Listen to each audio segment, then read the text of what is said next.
What's going on, guys? Welcome back to yet another episode of AJ Porter Golf.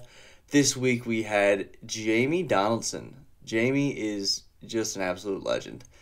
We had him on from Aimpoint Golf. He runs all of Aimpoint over in Europe. We talked about everything from, obviously, from Aimpoint, but we also got a little bit into what they called in positions, the amount of times you hit it inside 20 feet, which was a revolutionary thought for me in terms of how I'm tracking my stats and how I go about my rounds. So really enjoyed this one and looking forward to having Jamie back on the show again. Hope you enjoy.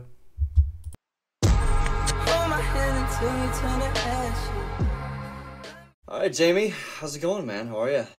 I'm good, thanks. Thanks for having me on, and thanks for the patience for getting the time for us to get together and have a chat. No problem. I mean, I know you're traveling all around the world working with some of the best players, so I'm glad that we could just make this happen, honestly. Yeah, so there's a lot of travel, and couple that with the pretty bad weather here in England with a lot of frost, some snow. Whenever we get bad weather here, everything just stops. I mean, you guys are used to getting lots of snow and dealing with it, but in England, a little bit of snow, airports shut down, golf courses closed, everything stops. So, yeah, we only get it bad about a month a year with cold, and then it's wet for a few months. But, you know, come April, we'll be back to full speed and good greens. I didn't even think about it. Do you guys have snowplows? No. Well, Yeah. we kind of have things called gritters, which are lorries that have salt in them that they spread across the road. And I have seen some that have an attachment that will move snow, but we never get enough snow to worry about it, really. That's probably why we can't deal with it. I literally didn't even think about that. Yeah, no, That's not funny. really. No, Yeah. but put it this way, I can't remember the last time there was a foot of snow.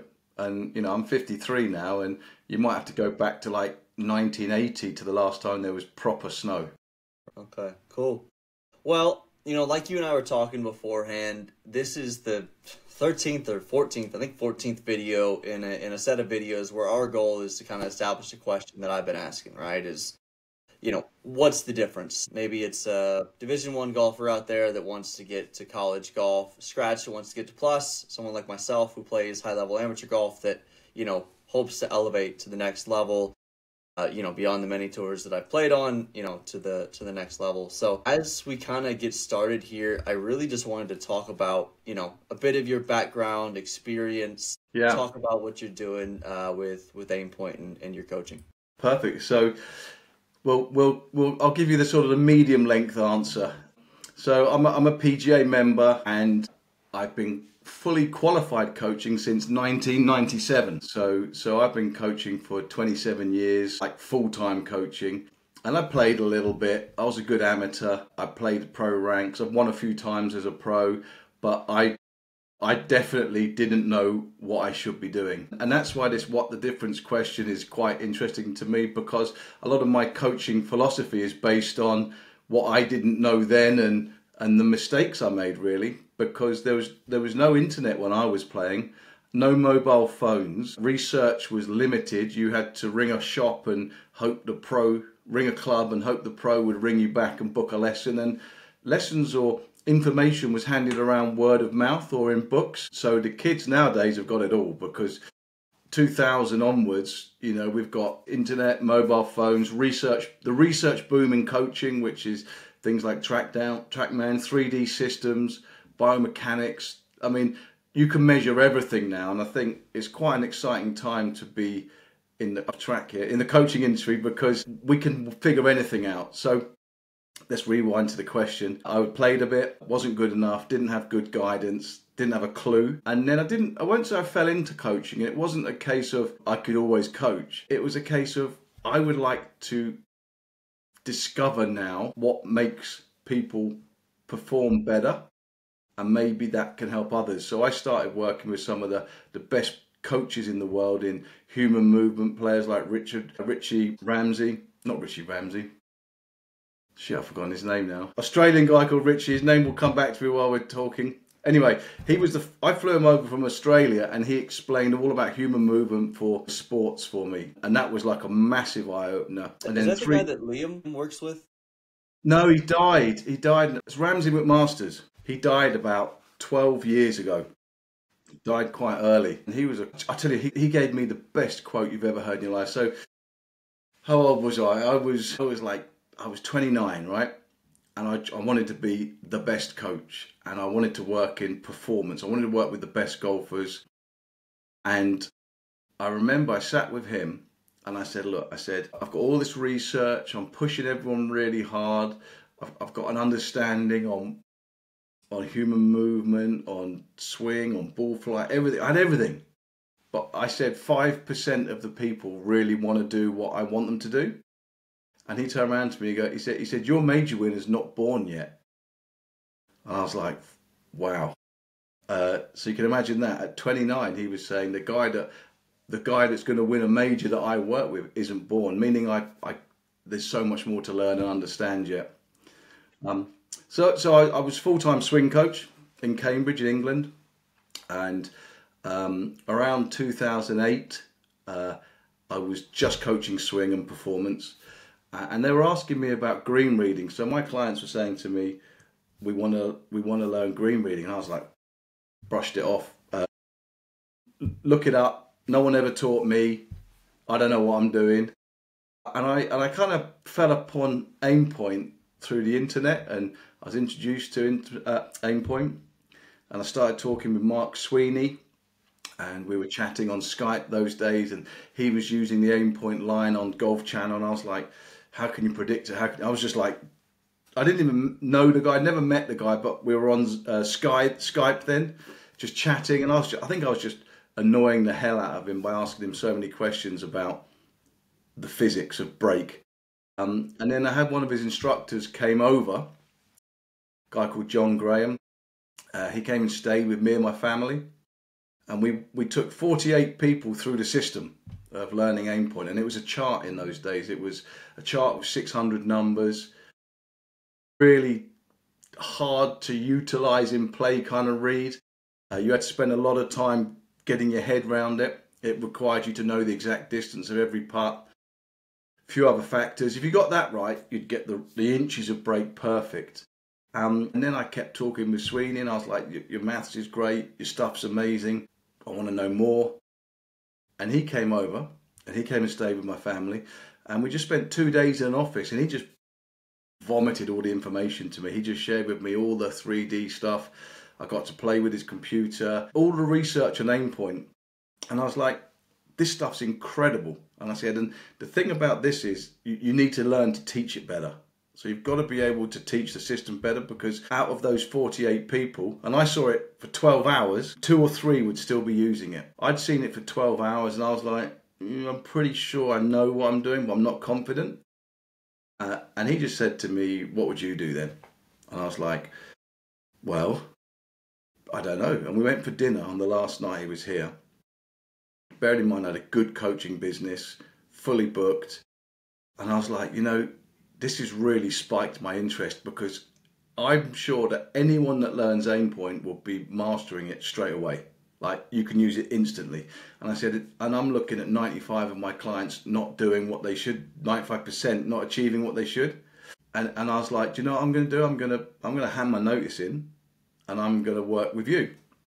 And he was like, well, that's a bit scary. And I was like, no, that's it. I'm doing it. I mean, I don't even know why I said it at the time. And I had my wife, my family with me, young family.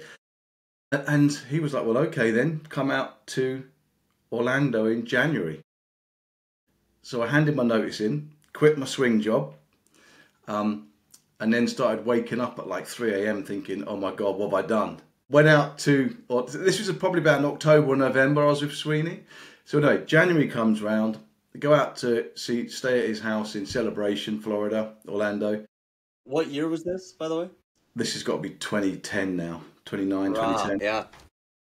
So I'm out at his place. We went to the PGA show, and we were talking to people at Aimpoint. I didn't really know what I was talking about, but I knew enough, meeting all these new people. And then we were working with Dickie Pride at Bay Hill, who was playing PGA Tour then. So he wanted me to help him coach Dickie Pride. So we worked with Dickie Pride, working with the Aimpoint chart. He was like, he's quite a character. And that was it really. Then I came back to England, and now I'm teaching green reading using the Aimpoint system to tour players. And, you know, my first clients were some of the world's best golfers. So I had to learn how to deal with that pretty fast. So we're talking like 2011 now, teaching PGA Tour players, PGA Tour winners, you know, European Tour, but all the time trying to refine the system so it's easier to teach. So the most important thing with all of this was Mark used to be a code writer for Hewlett Packard, and it was, how do you do it quicker? How do you do it simpler? How can we make everything work faster? And we just spent the last 13 years figuring out how to do things without materials, as accurate as possible, as simply as possible. And 2014 was when the Express Read was born, and that's the feet and fingers thing. And you know, that everything we've done is like an accumulation of those kind of 14 years of just trying to dumb it down and make it as simple as possible. And as a result, 65% of the PGA Tour now use Aimpoint Express to read their putts, and I think we've just hit 1 million clients worldwide. So 1 million unique golfers have attended an Aimpoint clinic worldwide. So that's quite cool. 65% of the tour. Yeah. I didn't realize it was that high. It's crazy. Lord. I know. I don't think there's a ball count or a club count or a shoe count that hits that sort of numbers. Not even close. And I think because we're a registered trademark company, that the kind of production companies don't love us because they're talking about a brand. Had it been just Mark Sweeney or Jamie Donaldson, they'd have talked. You know, they talk about Aimpoint every single telecast. Had it been the name, then things might have been slightly different for us. But in the early days, we were fighting the broadcasters and the commentators and the naysayers constantly. There were so many commentators would watch a pro using Aimpoint, and they'd say, "Oh, this stuff's for bad putters. This doesn't work. The grain goes this way. The sun's over there. The ocean's over there." And listen, we've weathered a lot of harsh comments on TV control, but now we're 13 years working with tour players on tour. Yeah, 65% use it. I mean, at one stage, the world's number one was always an Aimpointer. People like Dustin Johnson, Adam Scott, you know, Lydia Ko, Stacey Lewis. It almost felt like there was always the world number one was using Aimpoint, and that has probably to be just so cool for you as a coach to be like, yeah, all right, so it's, you know, it's not going to be, so, you know, let's say it's not going to be Dustin, but now it's going to be someone else, and they're still going to be using Aimpoint, and you're still going to be like, maybe you're working with them or whatever. Like, I feel like that has to be such a cool experience for you as a coach to be a part of that and be a part of so many stories. Do you know what it is? And I think we haven't really documented enough of it. I'm flying out next week to Florida to stay with Sweeney, and I think one of the things we need to do is to tell the story, because it has been so cool. Like the first time Adam Scott used it, he shot 62 at Bay Hill, and he didn't even really know what he was doing. Like he just picked it up off another player. And there's so many stories like that. And when you look at that super high level, like the world's best golfers, they're already damn good at what they do, but it gives them an edge. So when you boil it down to grassroots level now, and I know we're going to talk about college players or good amateurs, you know, it's a tool they have to have now, in my opinion, because otherwise it's just guesswork. And some people get good at guessing. Some people kind of figure out break, but why leave it to chance when, you know, we have a saying, which is why guess when you can measure. And I think that a lot of the stroke manipulations, a lot of issues with putting, a lot of people have given up or gone down a dark hole with their putting is because, listen, if you can't choose a good target, you need something wrong with your stroke to get the ball in the hole. Like, let that sink in for a minute. Like, the best stroke in the world and the worst green reader will give you the worst stats. But you can be a great green reader, an average putter, and make more putts than the other guy. Yeah, you and I were talking a little bit beforehand, and I kind of had just come to the realization towards the end of last year, and I have another friend of mine who helps me with, you know, he's like a 30 handicap, but he's like a very successful businessman, so he understands performance and he understands just looking at things from an objective point of view, and he's like, dude, you're a great putter, and you're one of the worst green readers I've ever seen. Like you gotta go do something, because in a scramble, in like a Texas scramble, I could get behind somebody Yeah. and I could make like 14, 15 putts from like 15, 20 feet, whatever it is. Like I could make just Yeah. insane putts Yeah. if I had like 2 or 3 reads, but I don't ever make them in my own rounds. And he's like, dude, like clearly there's something there. So I ended up going and having an Aimpoint class That's cool. 2 months ago, maybe. Okay. It's actually been very helpful, because I was reading putts to break the opposite way, I've realized. Yeah. Shit. Which, Yeah. which is terrible. Like I have good eyesight. Like I thought I was a decent green reader, so I can't encourage people enough to go on whatever aimpoint.com, wherever I went, and I just found like an Aimpoint Yeah. certified instructor. I don't know if you have advice on that. Yeah. We have 370 Aimpoint instructors worldwide that have been trained by both Mark and myself. So we're both personally responsible for training those guys, and he does most of the America and I'll do the rest of the world kind of thing. And the Aimpoint certified guys, they've got the latest information. And what you've got to realize about Mark is he's always looking to make things quicker and better. Like, we released the Aimpoint Express read in 2014. Around 2016, I remember saying to him, well, that's it. You can't beat this. There's nothing you can do that makes this better. And every single year, we've got upgrades with new ways of doing stuff. And it's just the way his brain works, and just figures stuff out. Although it was such a good product, 8 years later, 10 years later, 10 years after we were starting to teach it, in January, in about 10 days out in Orlando, we've got the American instructors. We're meeting up, and we run a whole day of a conference for them where we show them the latest stuff, and that's a day's work.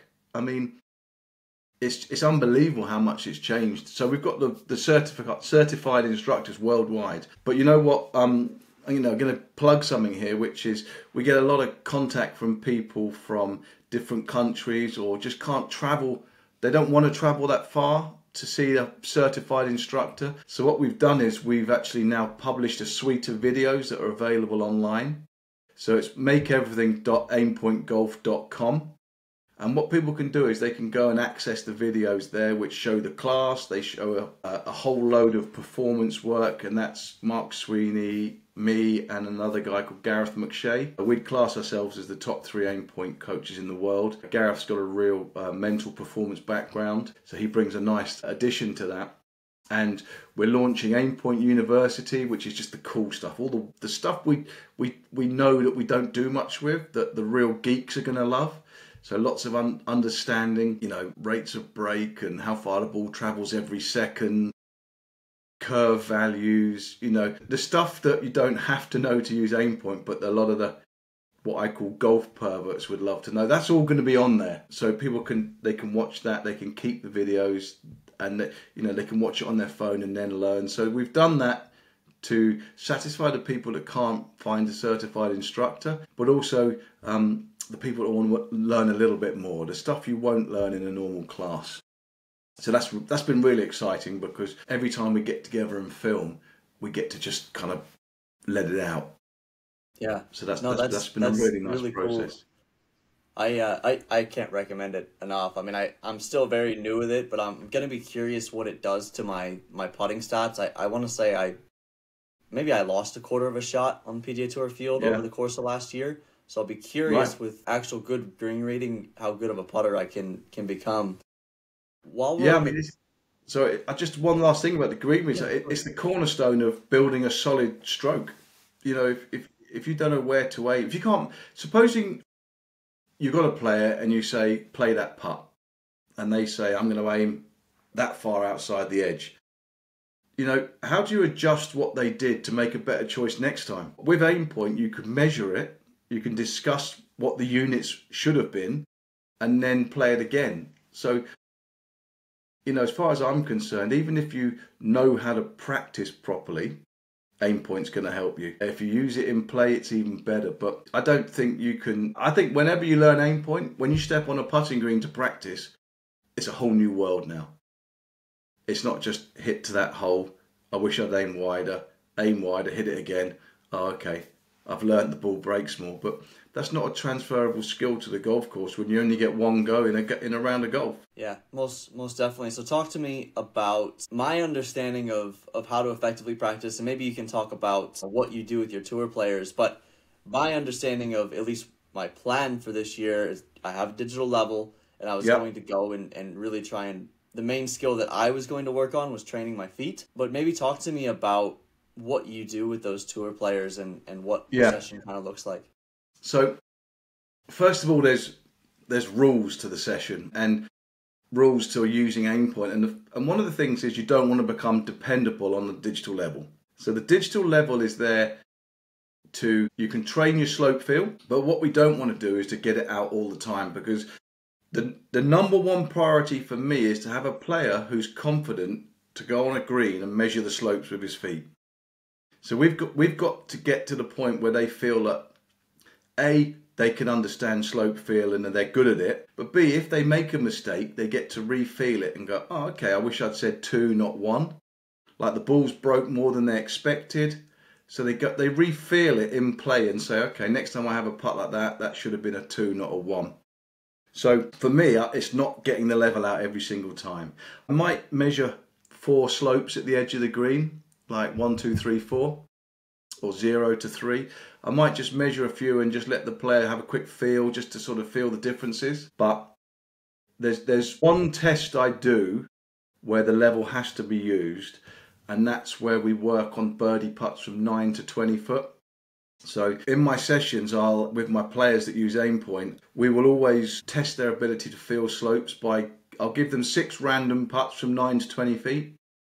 I ask them to tell me how long the putt is, feel the slopes with their feet. They'll tell me what percentage they're feeling, and then they play the putt, and we note how the ball behaves, right, left, long, short, and then they'll play all those putts. And we've now got a chart with their percentages that they felt, what the ball did. The next box is the real percentage, which I then go and measure with a digital level. And the last one is the footage of the putt. So we can work out strokes gained if we want for those putts. And now we've got all these random putts to a certain hole, and we work out how accurate their slope feel was. And we're trying to get within 0.5% per putt. So 6 putts would be like a score of 3% out. So we add up the difference between what they felt and the real slopes. Someone like Brandon, he's so good. He's like, I think he's got to about 1% difference on 6 putts. So he's feeling a 15th of a percentage out, which is unbelievably good.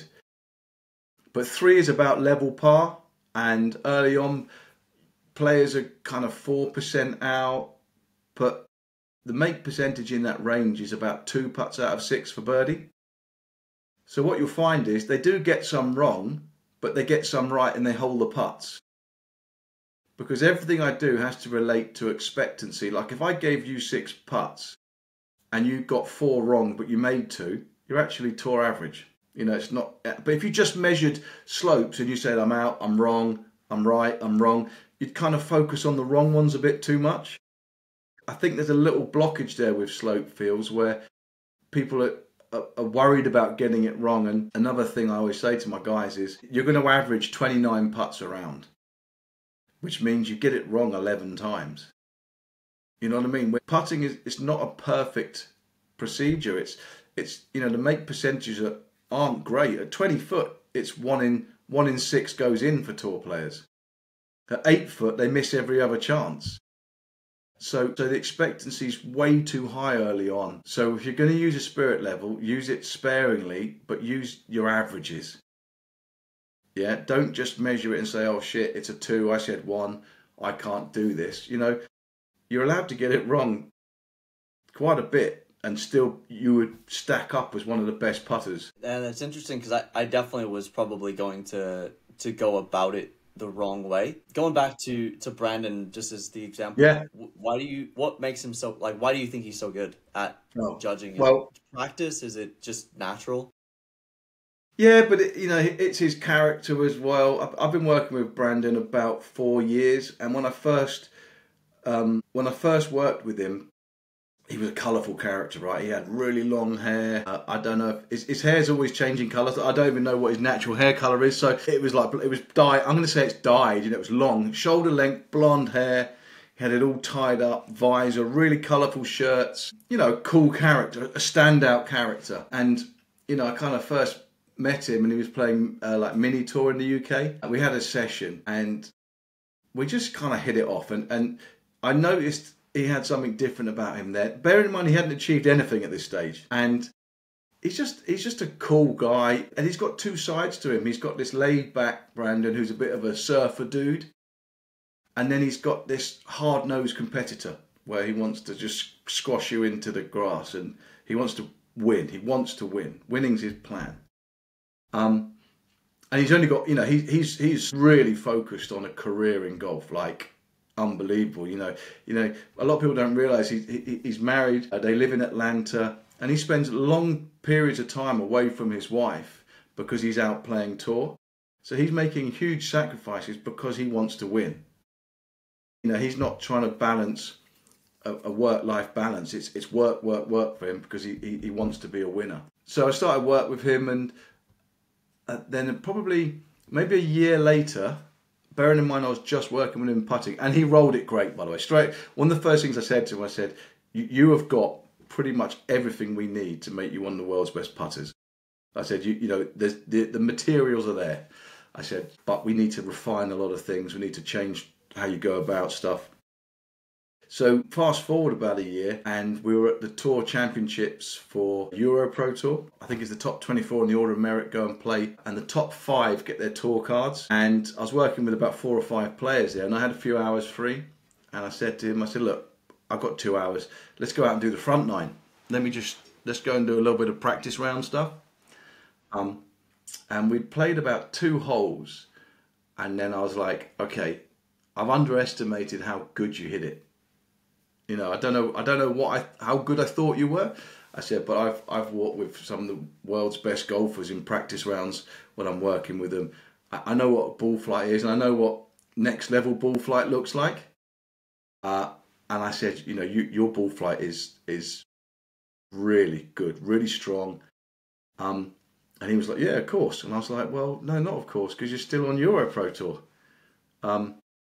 Yeah, and so the question is, what does he have that others don't? I always say that the drive to win, or the want for success, is there's levels to it, and he's got the higher level of this. I always say to people, if your target is just to be a pro golfer, then just join the PGA and play section pro-ams, because then you've reached your target, you've achieved your goal. But I honestly think that Brandon wants to be top 50 in the world and better. And he's willing to make sacrifices. He's willing to give up a comfortable home life to win.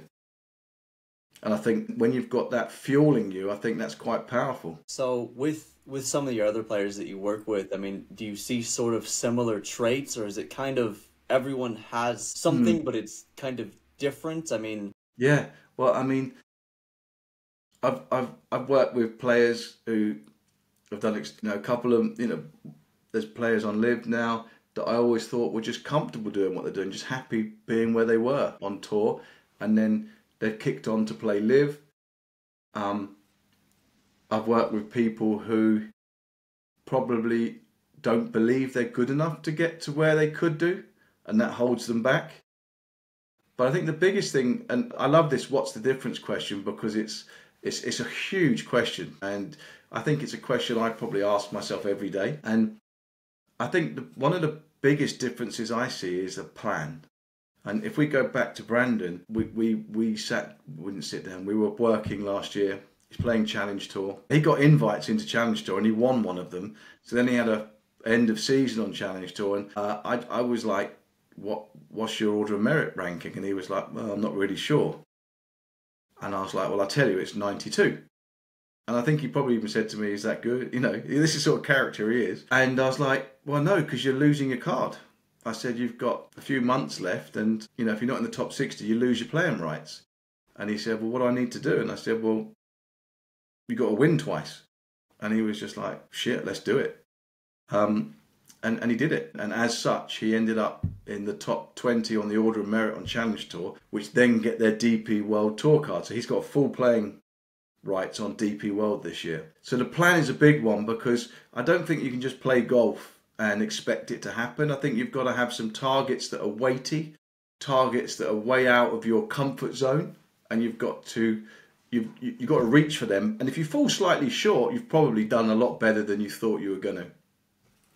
You know, if you're just a cut maker, you don't last long. If you just want to make cuts, it's not the place to do it, because Challenge Tour, top 20 pretty much make a living, but it costs a lot of money, and the money is very top end. So Challenge Tour is a holding tour for the DP World Tour, and you've got to finish top 20 to get onto DP World Tour. So I don't think just making the numbers up cuts it on Challenge. One of the things that's the toughest, like, you know, I've been speaking with a few players over here and over there as well, is like the discrepancy in cost even. So over here, for me to go from pre-Q all the way through to final stage of like Korn Ferry Tour Q School, it's about 15 grand just in entry fees, as opposed to, you know, say 2,500 in entry fees, or 3,000, whatever it is, in Challenge Tour, DP World, Q School, that sort of a deal. So I think it's really interesting the differences, but then obviously there's higher payouts over here. Do you think any player would be better off choosing one path or another? Is it strictly financial? Do you think it's any easier on DP than on Korn? Okay, great question. I've definitely got thoughts on this. How long is the qualifying process for Korn Ferry? Is it 1 week? Long. 2 stages? No, it's like 4 months. Yeah. So, first of all, players I know players I've worked with that got Korn Ferry status, there was a massive dependence on distance playing Korn Ferry. Like, in Europe, you can play the fiddly game, you can be a position player, and I know guys that hit it a long way that played Korn Ferry and just said, I'm like 30th in distance. You know, people that would be high up on distance in Europe just disappear when they got to Korn Ferry. So you've got to hit it a long way to play Korn Ferry. It's definitely a bomber's tour. You're travelling inside the same country, so it's easier, and, you know, it's more accessible in the States, I think, in Europe. Bearing in mind, England's not actually in Europe anymore. Well, not in the EU, European I always Union. forget that happened. Yeah. Honestly. So, and there's a lot of taxes are quite tricky, and visas and travelling around, and it's a little bit tougher than it used to be. I think you earn more on Korn Ferry, and it probably doesn't cost as much in travel. You think? Yeah. Yeah. Yeah, I think you know, the guys that are the caddies on European Tour now and some on Challenge are asking for 1,000 a week, plus quite a high percentage on winnings, like 7%. So if you get a Challenge Tour card, you know you need to find quite a lot of money just for caddies and your own travel, and the purses are small. I mean, whilst we're talking, I'll have a quick look and let's just do a comparison, shall we? If you look up 50th place on Korn Ferry Tour and last season, and I'll look up 50th on Challenge Tour, and we'll look at the money, the prize money difference. And I know this is probably quite rare for a podcast, but there you go. I will look it up. Yeah, why not, huh? But I'm sure people now are racking their brains as to what it actually means. 194,000. Right, so 194,000 on Korn Ferry Tour, and 50th place on Challenge Tour was 55,000 euros, which is probably not a million miles away from $1, is it, a euro? Yeah, it's probably like 90,000 US, maybe. Let's have a look. Let's just do that as well while we're here. 55,000 I said, didn't I? 55,000 is $56,000. Is it that bad now? Yeah. Yeah, so the euro is pretty much the same as the dollar. Wow, I didn't know that now. That's changed. Yeah. And that's only £46,000. I mean, that's a scary number, because I think you could easily do 60,000 travel. Yeah, over here we had a guy, Dylan Meyer, great player, played for Illinois, and he was fifth on the money list on the Canadian tour, which is like the kind of a step below. It's kind of similar to like Europro. And he finished fifth on money list, made 85 grand, and netted $5,000. Exactly. Yeah. So 80,000 bucks travel, and what is that? 80,000 bucks, and caddies, I guess. Yeah. Yeah. I think what he told me was he netted 5,000 after everything, basically. Well, if that conversion would be 10,000 worse in pounds. So yeah, I mean, there you go, 15 grand difference there. Yeah. So one of the big differences that Scott Fawcett, like, we have like a list that I've kind of been curating after talking to everybody. One of his big difference makers that was a must, that surprisingly a lot of players have disagreed with, is 180 ball speed. Like, you have to have 180 ball speed. Like, it doesn't matter. Don't care how you get to it. You've got to have it. And Corn Ferry. Corn Ferry PGA. He's saying that's like, don't have a choice, have to get to it. And basically every player I've talked to has said no. But I think it's interesting, because I do feel like people move it on the Corn Ferry Tour. Yeah, and you know what? One of the other things I haven't mentioned yet is Mark Sweeney also has created a stats system, a data collection system called MyGameforge. You can find it at mygameforge.com, and he's used the way his brain works to create a whole stats system, which I use with my players, which is incredible. And Mark is drawing in data off shot. He's been doing it for 15 years and analysing.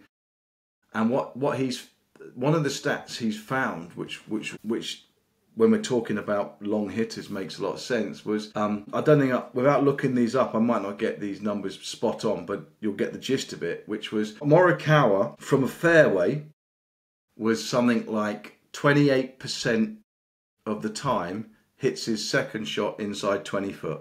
And then when you put him in the rough, it was something like 13%. So Morikawa makes most of his birdie opportunities from the fairway. And then Dustin Johnson was something like 29% from the fairway, 29% from the rough, hitting it inside 20. Meaning he can hit it as far as he can, and if it's in the rough, he's still 1 in 3 hitting it inside 20 foot. Whereas Morikawa, if he hit it further and lost some control, would generate less birdie chances. That's really interesting. That shows you how Mark's brain works. There's a payoff between bombing it and scoring. Bomb and gouge does work if you've got the strength and the technique to hit it close out the rough. And things like Brian Gay, who we've worked with forever, who's constantly in the top 10 in putting stats. He's always up there with the best putter on tour. Brian Gay's used Aimpoint forever, worked with Mark. I've done some work with Brian. And Brian went on maybe 6 years ago, he wanted to hit it 10, 15 yards longer. So he went on a crusade to hit it further. And it really wouldn't make a massive dent to his scoring capabilities. It's like it wasn't the way forward for him to hit it further. It was things like go at every par 5 into, as opposed to laying up, because he's always closer with his third shot the nearer he is to the green. And that's where his gain came, and that came out of Mark's Gameforge system. But that is interesting. And what we'll do is I'm going to take some notes here while I'm chatting with you, and I'll dig up some numbers for you and send them to you. Yeah, I'd love to have that, because I think, part of me as I'm sitting down for this year, I'm sure people at home can relate to this. Like, I'm trying to figure out, okay, these have been my stats for last year, and what is, like what you talked about earlier, what is the plan? What is the roadmap? What does, how do I need to get to 180? Like, I'm a low 170s ball speed guy, right? Do I need to get to 180? Do I need to focus on wedges from a certain distance? And like, I can see my stats, but the question kind of always is, what's going to move the needle the most? Because I do work full time right now still, so I have to be very intelligent with the time that I spend, and so it's what's going to move the needle. I tell you what, here's a great question for you. So we class a 20-foot or less birdie. If you're putting for birdie and it's inside 20 feet, we call it an in position. And the tour players are making about 60% of their 1 inch to 20-foot putts for birdie. So if you hit it inside 20 feet 10 times around, you should be making 6 birdies. So we talk about proximity and in positions, and we talk about profit versus loss, and profit is making birdie, loss is dropping a shot, making bogey. I would say to you is, how often do you hit it inside 20 foot? And at what yardage are you more likely to hit it inside 20 foot than not? So you need to work out when you're 130 or 140 yards away, you hit a higher percentage of shots inside 20 feet.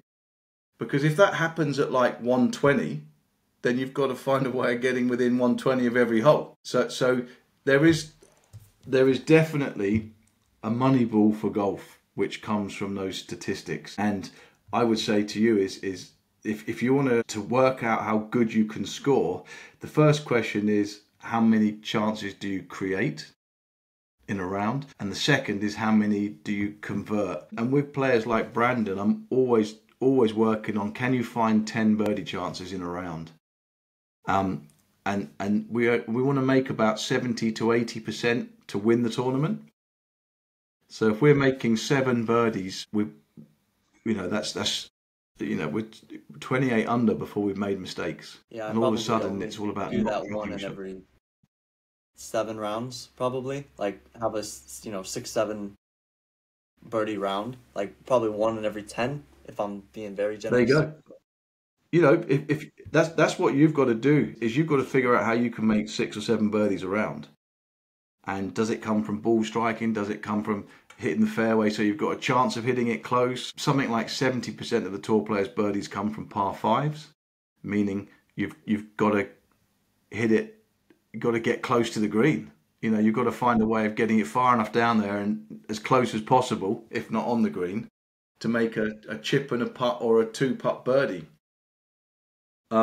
All right, so I can't actually find those stats right now, but I'm going to dig them out for you and send them to you. But I guess there'll be links under your podcast. Yeah, there'll be plenty of links. I'll link the stats program. I'll link the videos, all that stuff. Yeah, and everyone will get free access to Gameforge for a month, and then it's something like $9 a month. And what you got to learn about Mark is nothing's ever. He's always refining everything. He's constantly fiddling, learning, improving. And as such, I think there's some secrets in Gameforge that we don't know about yet.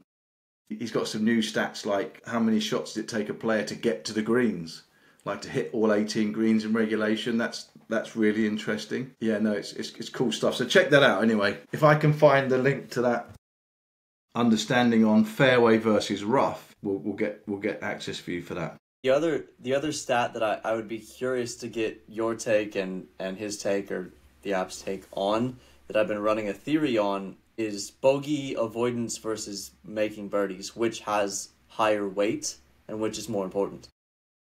Well, you can avoid bogeys and be a good level par player, or you can make 8 birdies and you're allowed to make 2 mistakes. So My problem is I'll make 6 birdies and I'll shoot level par. Well, for you, it's bogey avoidance is best. If you make 6 birdies, you've got to figure out how to not drop shots. And I think it's a bit like what's most important, the read or the speed. Well, they're both important, because if one's wrong, the other's gonna be punished for it. You can't win a tournament without pars and birdies, and it's hard to hold putts if your line and speed are not syncing up. So it's a chicken and egg question, that one. Yeah. It's bogey avoidance is good for scoring level par. Level par doesn't do much these days. I mean, look at the Century event. 35 under par won it. Here's a stat for you. So the winner had 40 birdie chances. No, Morikawa had 40 birdie chances. He came second on 32 under. No. Anyway, he made 32 out of 40 chances. So he made 10 opportunities a round for birdie on average, and he made 80% of all his birdie chances. And they just killed that golf course. That was unbelievable, right? 35 under won it. But we're seeing that all the time. We're seeing scoring definitely improving. There's more 61s and 62s all the time. And that's a combination of hitting it close and holding the putts. The argument of putt, drive for show, putt for dough. Well, best putters of the best ball strikers win tournaments. I can't remember who said that to me not too long ago, but that's very, very true. I would say in general too, I'm starting to realize as I go through this, and I realized at the end of last year how important like approach play really is. Because I noticed a theme of the weeks where I would either like be in contention or like we won the 4-ball this year here locally, but it was more so if I could just hit it halfway decent with my irons. Yeah. I'm a good enough putter that like I'm probably going to be in contention or I might win. And it would be so few and far between when I hit it good enough with my irons. So then I went down the rabbit hole of, all right, maybe if I get more ball speed, I could be better from further up and it might not matter as much. But it's kind of it's an interesting thought. Yeah, I would say to you is get Game Forge, get sort of 6 rounds in, and that's when the data really starts to tell you. And there's a whole section that will tell you every 10 yards how many shots you hit inside 20 foot. So you'll have a graph that shows you what yardages you're struggling. Love that. Exactly, because then it also tells you go work on your 6 iron, go work on your 7 iron.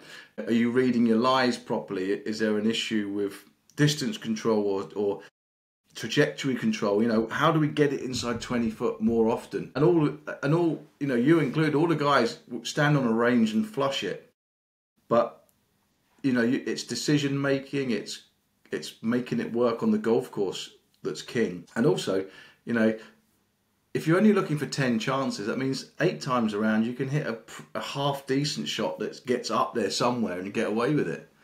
You know, you don't have to hit it at the flag all the way around, but you've got to find 10 chances. So the sort of bogey avoidance is good for 8 holes, and then 10 holes you make birdie. So there's it's nearly level, isn't it? It's 50-50 almost. I really like that framing. Like I've never thought about it in terms of having a goal of, you know, try and get 10 chances around. And I mean, for me, it almost kind of sounds like some of the difference along from maybe some of the intangibles is, you know, how many chances you're giving yourself inside 20 feet. Exactly. And how often do you practice 20-foot birdie putts? You know, like 9 to 20 feet is the magic range. 9 to 20 feet is you'll get about 6 around, and 2 is tour average, which means there's 4 putts there that are gaining.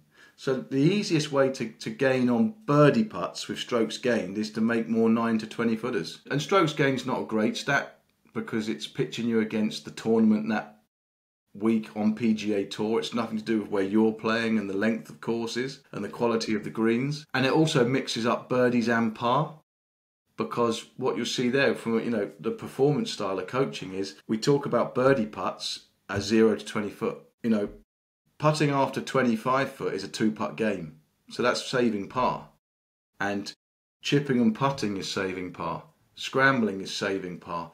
And people putt differently in those 2 camps. And if you group birdie putts with par putts, then you sometimes don't realise that the player who's putting for birdie is more conservative, because if they miss it, their score doesn't change. It's just unfortunate. But if you miss your par putt, your score changes and you're going the wrong way. So I like to separate those 2 in training and in data. You know, when we study the data, I want to know, is it a birdie or a par putt? Because now you might see a change and you might see an area that needs development. And creating those sort of mindsets on the putting green is really tough. Like trying to put pressure on a putting green is pretty hard, and recreating what they find on the golf course is the key.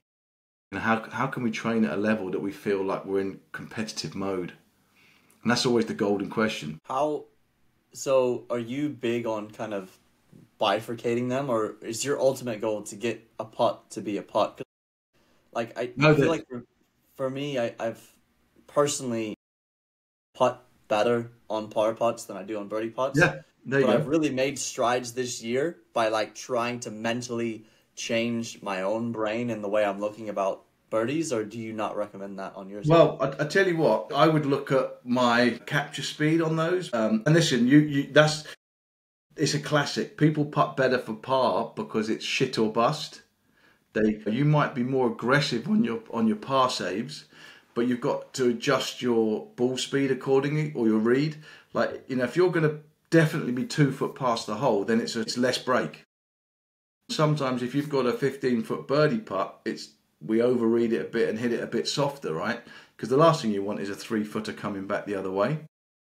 So I would say to you, I'd look at my read. Do my reads match the speeds I'm using? You might be reading them perfectly, but hitting your birdie putt softer and your par putts more aggressive. I definitely separate the two, and I definitely want to create that in practice. I want to create the sort of... Yeah, it's interesting. Clutch putting is making a 10, 15-footer for par, right? And if you just give someone a 15-footer and say, hit this putt, they'll set up and hit it. And it's like, is it good or bad? But if you give Brandon a putt and say, for example, a drill we'll do with him is I'll make him chip and I'll double his miss. So he'll chip to 4 foot and I'll give him an 8-footer for par. And he'll work hard on it. I'll give him 6 birdie putts of 9 to 20 foot and tell him that no one's ever made 6 in a row. And he'll make 5 of them, and then he'll be pissed off when he misses the 6th. I give him, with drills, it's like something they can't achieve, and dangle the carrot further. Keep making it tougher in practice. And with someone like Brandon, we just really rely on his competitive spirit. I'll give him drills that he'll go away and it will annoy him, and I'll get a message and go, I'm down to 1, and I think that's what you've got to create that competitive flow in practice. And the last thing we ever do is stand there and just hit putts on a mirror or a training aid, just one after the other. We never do that. We might do that in block practice leading up to tournaments if there's a technical change. But at the tournament, all he's doing is getting his numbers, getting his speed. We do a lot of speed control. 65% of our work is distance control. And all we're doing is trying to get him into performance mode. To the extent of at a tournament, he might do 15 minutes practice and he's done putting, because it's last week we did all the groundwork. Got it. Yeah, no, that's a really good way to look at it, and it makes me laugh because Scott in his Decade app has a putting combine, and basically it's 18 putts from I think 1 foot all the way up to 52 feet. And it's like random practice, you go around, whatever. And I've been trying to break the freaking record for like the better part of a year. I think the record's 23. I've done 24. And I will text him and I'll be like, dude, I still can't break the stupid thing. Yeah. But it's the same thing, right? Like, yeah, perfect. And you're going to keep doing that drill because you want to beat that score, and that's good practice. If you just get a mat out that's got a path on it and 2 tee pegs to putt through, you're ingraining a good path. It's a satisfaction loop of, it went through the tee pegs. Yeah, it went through the tee pegs. Start line's important, but if you can't manage your speed or your read or pressure, then it's pretty, you're not going to putt well. Yeah. Yeah. As we're kind of wrapping up here, I want to keep, stay conscious of your time. I've really enjoyed the conversation. A couple of questions that I had about Aimpoint in general. Yeah. One, how do you go best about calibrating stemp and speed in terms of how far you are from yourself? Yeah. Like, how do you do that? Sort of, there's a couple of answers there. And one of the golden rules is that don't ask the golf course what stimp the greens are, because that's just a number. And what we want to do is to match arm bend to that. So we'll start by just hitting putts up and down the slopes and just look at how the ball behaves. Does it roll a lot more than normal? We're trying to see if it's a lot quicker than we're used to. So we'll hit a few putts, but then we'll basically test from sort of like 10 foot, 2 or 3% slope, put some pegs out for different arm bends, and just keep testing until we feel we've got the right tee peg. And once you've got the right tee peg, if it's a 3% slope, we'll just kind of put our 3 fingers into there and just match that tee peg. And then we've got our distance of arm from the eyes, which gives us our stimp, if you like, our arm bend stimp. And then we'll hit some putts downhill and see if we need to add some arm bend. We putt uphill, see if we need to straighten. But the fine tune and the thing about Aimpoint is you've got to be flexible with your arm bend by what's happening with the result of your putts. If you're putting and you're missing low all the time, you've got to add some arm bend or change the number. So teaching the players to be kind of adjustable is key. Like there's no 15 centimeters from the chest is a stimp 12 green, because that changes up and downhill. And one of the fears we had when we were releasing Express is there's this, what's the perfect arm bend? And what we learned was the players just keep changing till it works. Make that the grey area, make that the that's a bit high, I'll straighten my arm next time. You've got to have that little bit of flexibility, that little bit of player sort of, they can adjust depending on the mood, right? If you've got a par save, straighten your arm a little bit and go 2 foot long. If you've got a two putt birdie from 25 foot, add a bit of arm bend and just cozy it up to the hole and make your 2-putt birdie. And I think the chart was very hard numbers. Everything was perfect. Everything was exact. And when we gave the players the Express read, which was designed for kids, by the way, they loved it because it's adjustable. It's how they feel. It's malleable to the player. Aimpoint is all feel. It's totally feel. So what's the right calibration? Well, testing gives you that, and lots of cause and effect. Observations when we hit a putt. Yeah, get some feedback. How did the ball roll? Did I strike it well? Did it start on line? Did it match the number? All these things come into play, and then that's how we adjust for the next putt and the next putt and the next putt, meaning it's an endless puzzle we're trying to solve, and the players just will play figuring stuff out, and all of a sudden the challenge lasts 18 holes, and then there's a result and they go again. No, I really like that. The other question that I had was around grain. Yes. How you deal with grain. Grain is it affects break fairly rarely. Like Aimpoint was designed on Bermuda, which are grainy greens. So we designed it on Bermuda greens, and downhill it can change the stimp. So the effective stimp will be quicker, much quicker. Into grain or uphill, it slows the ball down quicker, so the effective stimp is slower. On very flat areas, the grain doesn't always grow the same way as slope. Like most of the time, grass follows slope, so it's just a case of tilt. But on very flat areas, on certain grass types, the grass can grow in different directions. And, below the hole, if it's a 1%, it might play like a 0, meaning that the grain has held the break up. And that also means that when it's 0, it's going to play like a 1. But you have to test it. You have to find those areas. You have to find a straight putt. If it's moving away from the hole and the grain's causing it, what's the offset, basically? But listen, I'm going to plug it again. In the makeeverything.aimpointgolf.com video section, there is a whole grain area where you can watch the videos on grain. It will teach you how to go and test it when you think there's grain. And one of the things my players do when they get to a new course wherever in the world is they'll find the flat area and they'll look for grain effects. If it's not doing anything, they don't bother. If it's changing the stimp, it's an arm bend change. And if it's changing break below the hole, they learn how much and when. I like it. No, that's great. Man, this has been a really interesting conversation. I like a lot of the different frames that you put in place. Are there any other mental pieces? Because I think, the brain is so incredibly important at, my level, honestly, any level. Is there anything else that you work with on players from a mental side of things, or every lesson feels like a psychology session. There's a huge amount of psychology in planning, performance, expectancy, how deep are the goals, dealing with failure. I mean, it's all psychology. And there's a really cool guy I work with called Bevis Moynihan. He works with players like Adam Moronk on Live, works with some of my players. He's got a system which is called MYP, which is a online resource for golf psychology. So it starts at kind of nerves off the first tee and on quite a low level, everyday golfer stuff. But I think psychology comes into everything. It comes into relationships, comes into business, it comes into performance. And it's so it's just done on such a low level still. Like, psychology's got to be the next big step in golf. Like, we always look at technology and stuff, but I think psychology's the big one. I think there's, you know, for the everyday golfer, most of their trouble is psychological, and I think that's going to be the next boom. Will be seeing that much more widely used. And I think that if in a snapshot, how important is psychology in putting? Well, it's accepting missing, because I've also worked with players who get pissed off when they miss.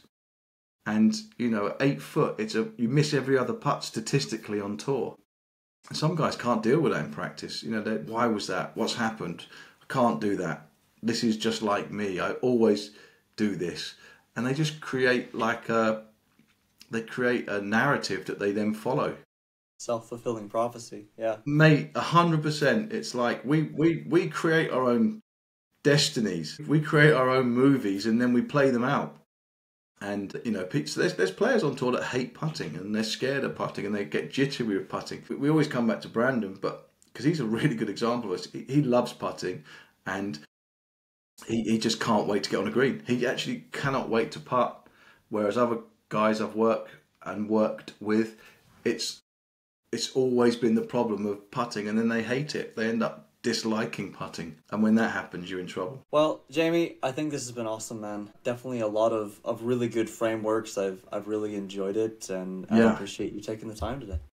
Well, thanks for having me, and I know you sent me a list of questions and we kind of went all over the show, and I'd love to come back because I think there's so much more to talk about, and I know there's a limit how long people will listen to a podcast, so if you'll have me back, I'd love to come back and keep digging deeper into this, because I've really enjoyed talking to you, and we don't often get a chance to fully explain Aimpoint and everything behind it. I know every telecast they talk about it, so this is another opportunity for people to hear a little bit more about it. No, I'd definitely love to. I think it's been a great conversation. I really enjoyed it. I'd love to have you back on. Superb. Well, I've really enjoyed it too. Lovely to meet you. Are you going to be at the PGA show in Orlando? Probably not. I thought about it. One of my sponsors, Strokes Gain Electrolytes, is going to be down there, and I thought about going down to meet up, but not sure. Maybe. No. The reason I ask is it'd be lovely to meet up and chat one day. So we'll keep looking at opportunities. Yeah, definitely. Thanks. Thank you.